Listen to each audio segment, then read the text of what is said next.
Assalamualaikum warahmatullahi wabarakatuh. Kembali bersama saya Andi Sukri dalam mata kuliah struktur jembatan beton 1 dan 4 PJJ perancangan jalan dan jembatan. Mana pada kesempatan kali ini kita akan membahas tentang analisis dan desain geser pada balok. Sebagaimana kita ketahui bahwa ketika suatu balok diberikan beban, maka dia akan memberikan di sampingnya adanya lentur atau momen, ya, momen lentur. Tapi di sini juga dia akan mengalami yang namanya geser, ya, seperti yang diperlihatkan pada gambar di samping. Ini di mana suatu balok sederhana itu diberikan gaya sebesar P, ya, dengan jarak A, masing-masing diberi jarak A, sehingga besar daripada geser yang terjadi di sepanjang jarak A itu adalah sebesar positif P. Ya, di sini kalau dihitung dengan menggunakan statis biasa, begitu juga dengan di sebelah tumpuan roll itu dia akan memiliki geser sebelah P, geser sebesar min P.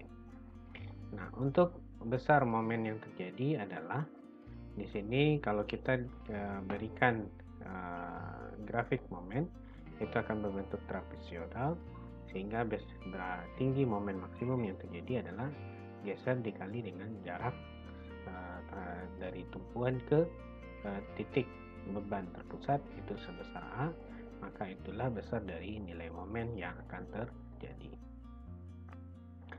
Nah, kemudian jika kita lihat dari distribusi tegangan geser pada penampang persegi, maka di sini bisa kita lihat bahwa suatu balok diberikan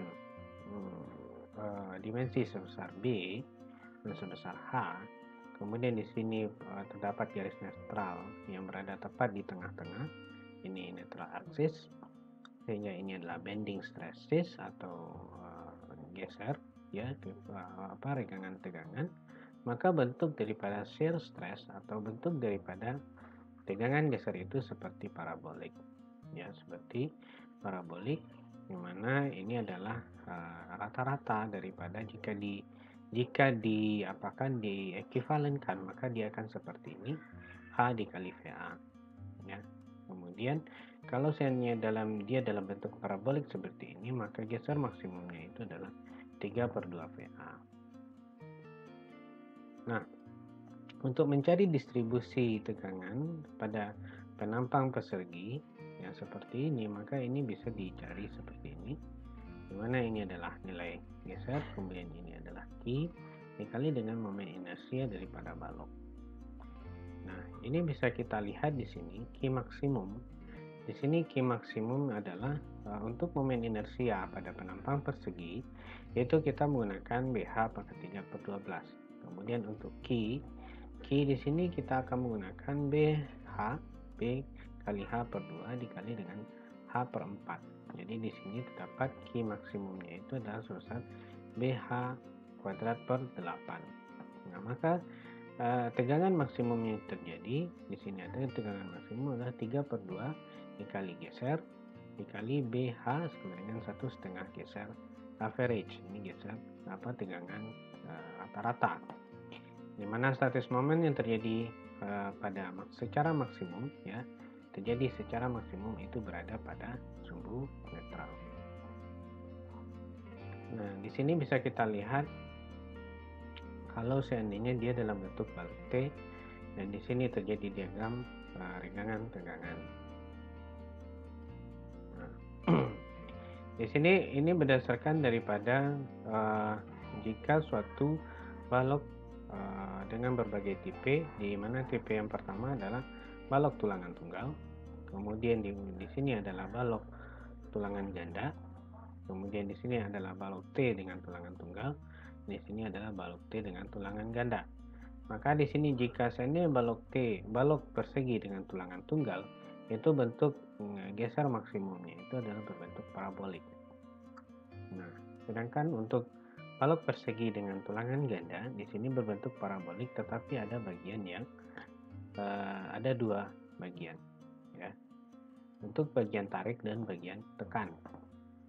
Nah, sedangkan pada bagian balok T dengan tulangan tunggal, di sini terlihat ada dua bagian. Di sini adalah pengaruh dari tarik pada plat, ya, di mana di sini daerah garis netralnya itu berada di bawah sayap, maka itu merupakan balok T palsu, ya. Bukan, jadi cara perhitungannya hanya dengan menggunakan balok persegi biasa. Sedangkan untuk yang di bawah ini adalah tegangan atau ini adalah geser yang ditimbulkan oleh pada bagian badan daripada balok T. Sedangkan di sini dengan balok tulangan ganda ini terdapat 3 porsi. Yang pertama di sini, kemudian di bawah tulangan, kemudian pada bagian badan.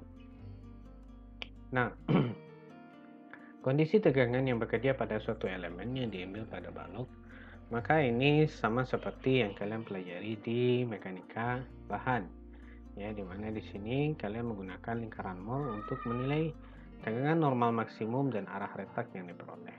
Jadi, jika suatu bidang persegi ini mengalami tarik, maka di sini akan terjadi geser, ya, akan terjadi geser. Kemudian di sini akan mengalami tarik, sehingga ini dibagi dua, sehingga bentuk gaya yang terjadi adalah seperti ini. Nah, dari diagram ini nanti kalian akan bisa menghasilkan bentuk geser dalam bentuk diagram Morse. Nah, kondisi tegangan geser pada kondisi retak, ya. Maka di sini bisa kalian lihat kalau suatu balok diletakkan pada tumpuan sederhana, maka pada bagian tengah ini yang retakannya itu vertikal, ya, vertikal tegak lurus terhadap aksis atau terhadap sumbu tarik, maka ini adalah retak lentur.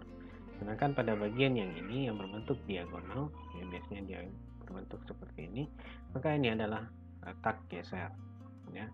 Bentuk retak geser maka polanya itu akan membentuk seperti kurva parabolik yang dihasilkan dari yang dimodelkan seperti ini. Jadi model daripada kurva geser itu berasal dari bentuk retak, ya, bentuk retak daripada sebuah balok, ya, maka ini berbentuk parabolik. Nah, kemudian jika kita lihat secara keseluruhan, maka di sini ada support, maka di sini adalah terdapat retak tarik, ya. Nah, sini adalah retak geser. Nah, ini adalah tarik, ya, lentur. Ya, ini mengalami lentur. Ini karena jika dua balok yang mengalami terletak pada dua tumpuan, maka kurva jika ini adalah garis netral, maka dia akan membentuk seperti ini. Nah, ya, kurva tariknya, atau mungkin seperti ini kalau bisa saya gambarkan, ya.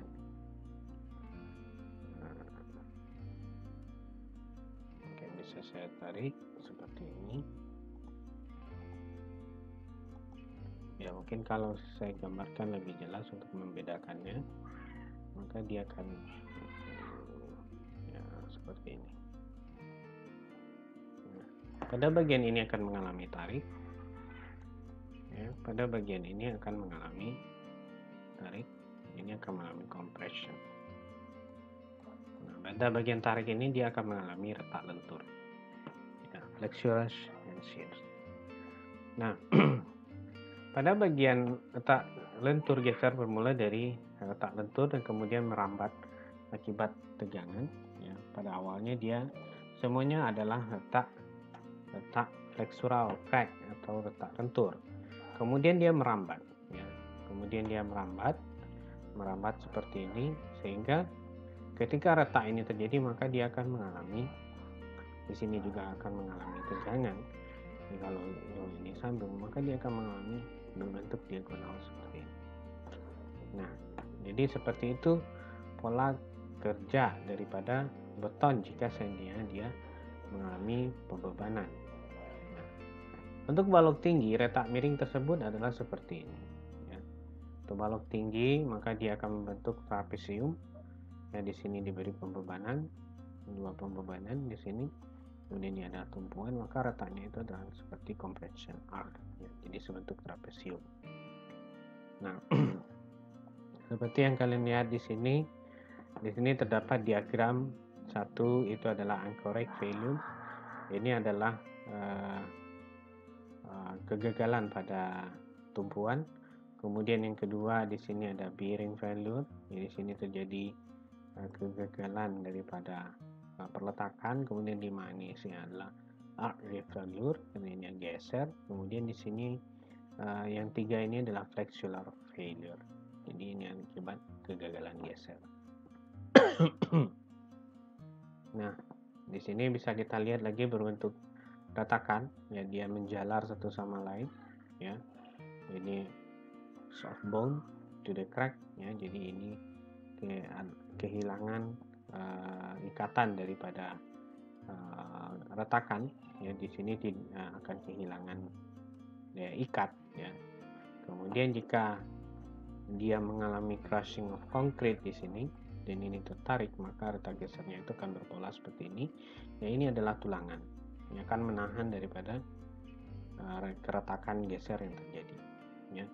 Nah, jika retak geser ini terjadi, maka kemungkinan besar balok itu akan mengalami runtuh atau failure. Jadi dia akan mengalami failure, ya, karena dia udah putus.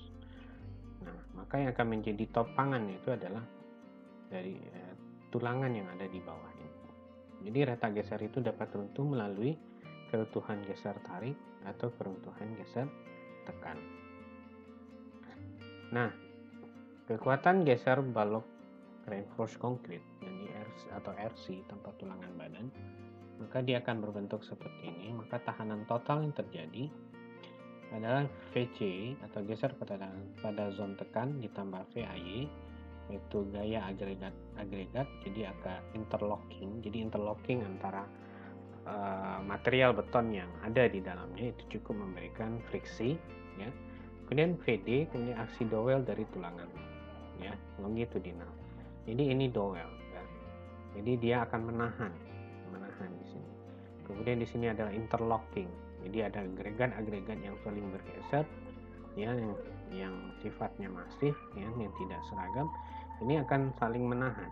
Kemudian VZ ada ini aksi dari tulangan tekan yang ada di sini. Sehingga itulah tahanan total yang terjadi untuk sebuah kuat geser pada satu balok. Jadi jika VCZ atau geser ton meningkat, itu adalah V per BD. V itu adalah seberapa nilai geser yang terjadi dikali dengan B dikali D, atau sebesar lebar balok dikali dengan tinggi efektif, ya. Ini adalah D, ya. Kemudian B itu adalah lebar daripada balok. Jika saya gambar, maka ini adalah B. Nah, selanjutnya untuk menghitung daripada seberapa besar kuat geser balok reinforced concrete tanpa tulangan geser, pertama yang kalian cari adalah seberapa besar kuat tarik mempengaruhi retak miring atau V-retak, atau tahanan, ya, tahanan yang ini seberapa besar. Kemudian hitung rasio tulangan longitudinal atau ROW yang ini, dimana ROW itu adalah berada di antara rasio tulangan minimum ke rasio tulangan maksimum, dimana VC yang digunakan adalah 1/6 dikali akar F aksen C dikali BW dikali D. Nah, rasio daripada AD itu adalah bentang geser tinggi, perlu perhitungan yang lebih tinggi. A ini adalah besar daripada ekuivalensi tekan daripada balok dikali dengan tinggi efektif. Jika itu kecil dari 2, maka bentang geser terlalu tinggi, perlu perhitungan yang lebih detail. Jika tinggi daripada tekan ekuivalensi itu A per D-nya itu besar dari 2, maka rasio memberi pengaruh yang kecil. Jadi rasio A ke D ini akan memberi pengaruh. Kemudian ukuran balok, penambahan tinggi balok menurunkan tegangan geser. Jadi semakin tinggi balok, maka tegangan geser pada retak miring juga semakin minimum. Kemudian gaya aksial. Tarik aksial akan menurunkan beban letak miring. Jadi jika terjadi tarik, maka tarik aksial akan letak miring atau letak diagonal atau letak geser ini akan semakin kecil. Kemudian tekan aksial. Jika meningkat beban aksial atau beban terpusat, maka beban yang ada secara tegak lurus terhadap balok, maka itu akan meningkatkan beban letak miring, ya, sehingga beban letak lentur itu akan di delay atau akan ditunda, ya, seperti itu. Ya, demikianlah itu semacam penjelasan mengenai seperti apa geser itu bekerja. Jadi geser itu bekerja dihitung daripada kondisi daripada retak yang terjadi, sehingga di sana bisa kita menentukan seberapa besar tulangan geser yang akan kita berikan. Demikianlah penjelasan saya mengenai perencanaan,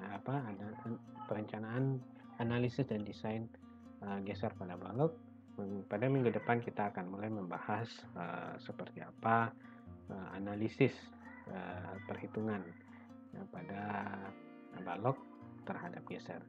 Jika ada pertanyaan silakan diajukan melalui WhatsApp. Saya sudahi dengan mengucapkan Assalamualaikum warahmatullahi wabarakatuh.